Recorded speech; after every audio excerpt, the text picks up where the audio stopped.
Allah akan ampuni. Asalkan syarat-syarat taubat itu terpenuhi. Ahibbati fillah, kullu bani Adam. Semua manusia melakukan kesalahan. Rasul sallallahu alaihi wasallam sekali duduk, beliau beristighfar, bertobat kepada Allah, mengatakan Rabbighfirli wa tub alayya innaka antat tawwabur rahim. 100 kali, itu sekali duduk beliau. Bagaimana dengan kita? Maka jamaah rahimakumullah, namun orang yang jatuh bangun dalam bertobat ini ya perlu mengkondisikan dirinya agar dia bisa istiqamah, agar dia terhindar dari perbuatan dosa itu. Bukan kemudian dia menyerah.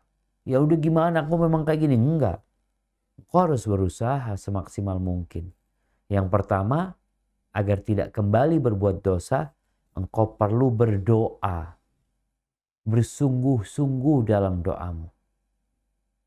Memohon ampun kepada Allah dan memohon dikasih istiqamah. Baca doa ya muqallibal qulub, tsabbit qalbi ala dinik. Sebagaimana Nabi suka membaca doa itu. Wahai yang membolak-balikkan hati, tetapkan hatiku di atas agama. Minta perlindungan kepada Allah. Jangan sampai berbuat dosa. Baca Sayyidul Istighfar yang biasa dibaca di pagi dan petang oleh Nabi SAW. Minta rasa takut sama Allah. Seperti yang Nabi sering baca untuk para sahabatnya. Allahumma qsim lana min khasyatika ma tahulu bihi bainana wa baina ma'asi. Ya Allah, bagikan buat kami rasa takut kepadamu. Rasa takut kepadamu yang dapat menghalangi kami dari perbuatan kemaksiatan kepadamu. Minta rasa takut. Karena dengan rasa takut ini ya kita akhirnya insya Allah terhindar dari perbuatan dosa. Kita takut dengan azab Allah. Takut dengan hukuman Allah Azza wa Jalla.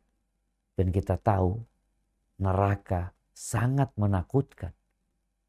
Bagaimana orang yang paling senang hidupnya di dunia dicelup satu celupan di neraka. Lalu ditanya, engkau pernah melihat kenikmatan? Maka ingat doa. Kita perlu memperbanyak doa kita. Allahumma inni as'alukal huda wat tuqa wal afaf wal ghina.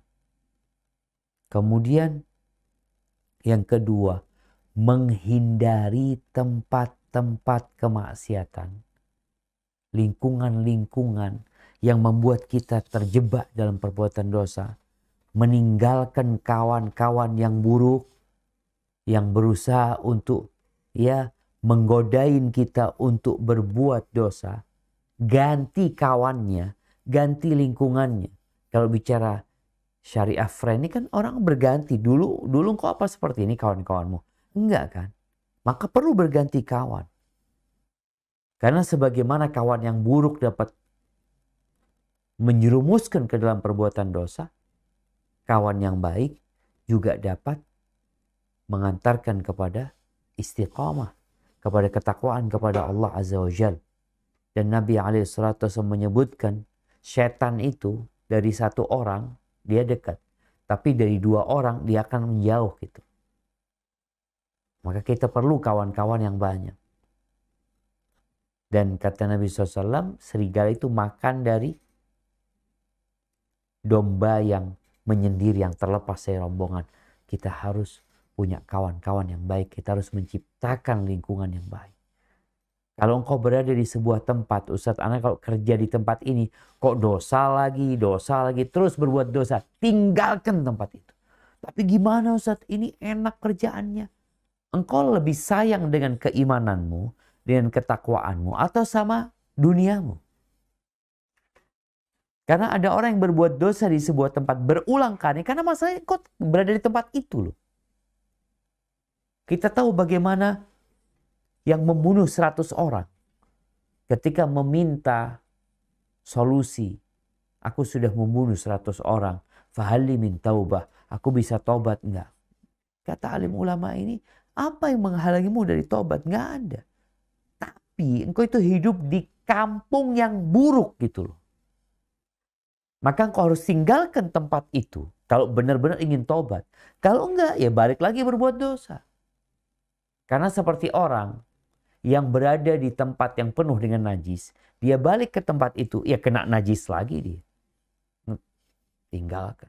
Dan bagaimana Allah mengampuni orang itu yang belum beramal sedikit pun, karena dia benar-benar bertekad meninggalkan kampungnya untuk pergi ke kampung yang penuh dengan kebaikan.